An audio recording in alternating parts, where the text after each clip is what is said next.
Assalamualaikum warahmatullahi wabarakatuh. Perkenalkan, nama saya Muhammad Fajar Taufik Rahman dengan NPM 100.800.18104, Program Studi Public Relation, Fakultas Ilmu Komunikasi, Universitas Islam Bandung. Baiklah, pada kesempatan kali ini saya akan menyampaikan hasil dari penulisan skripsi saya yang berjudul Adaptasi Komunikasi Antarbudaya Mahasiswa Riau di Universitas Islam Bandung. Baiklah, pada poin pertama kita akan membahas latar belakang. Dalam penulisan kali ini saya membawakan judul Adaptasi Komunikasi Antarbudaya Mahasiswa Riau di Universitas Islam Bandung, khususnya tahun ajaran 2018 sampai dengan tahun ajaran 2020. Pemilihan judul ini sebagai penelitian adalah karena mahasiswa Riau di Unisba tidaklah banyak, dan rasa penasaran apakah mereka bisa beradaptasi dengan lingkungan mereka dengan jumlah mereka yang bisa dibilang sedikit.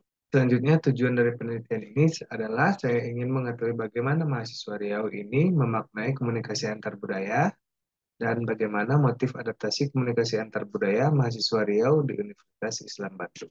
Pada poin selanjutnya, ada metodologi penelitian yang di dalamnya terdapat paradigma penelitian, metode penelitian, pendekatan penelitian, subjek dan objek penelitian, teknik pengumpulan data, teknik analisis data, dan uji keabsahan data.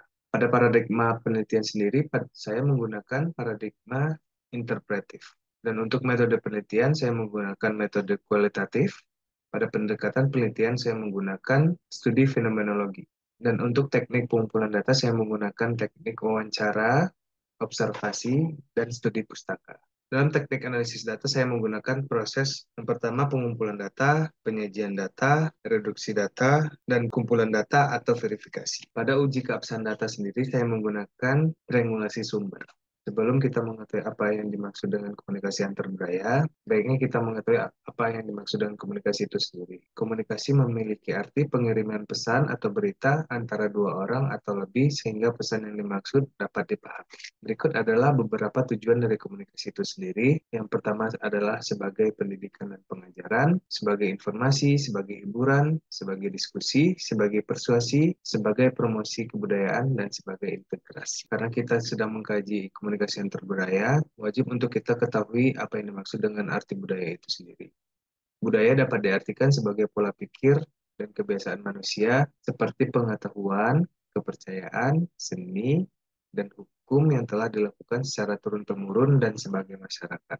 Fungsi budaya itu sendiri adalah sebagai berikut. Yang pertama adalah sebagai identitas, sebagai kelompok, sebagai aturan, yang terakhir adalah sebagai komunikasi.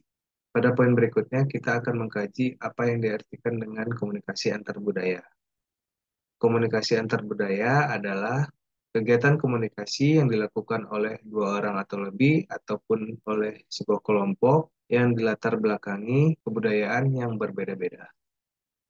Dalam komunikasi antar budaya itu sendiri terdapat beberapa hambatan-hambatan.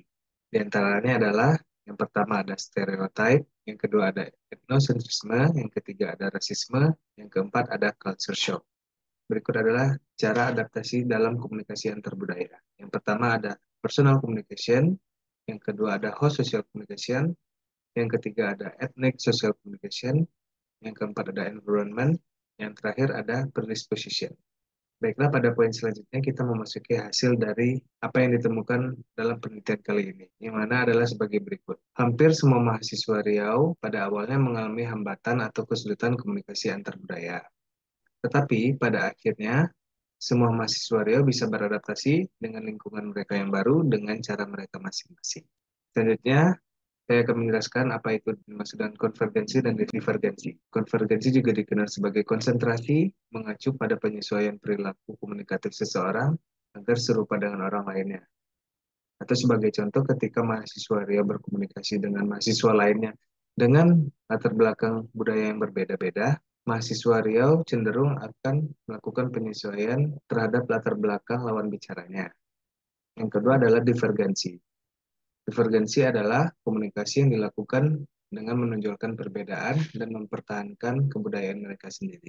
Divergensi adalah kebalikan dari konvergensi. Kita ambil contoh ketika mahasiswa Riau melakukan komunikasi dengan mahasiswa lainnya yang memiliki latar belakang yang berbeda-beda, mahasiswa Riau lebih memilih untuk mempertahankan kebudayaannya dan memperkenalkan kebudayaan mereka. Baiklah, Sekian yang dapat saya sampaikan. Lebih dan kurang saya mohon maaf. Billahi taufiq wal hidayah. Wassalamualaikum warahmatullahi wabarakatuh.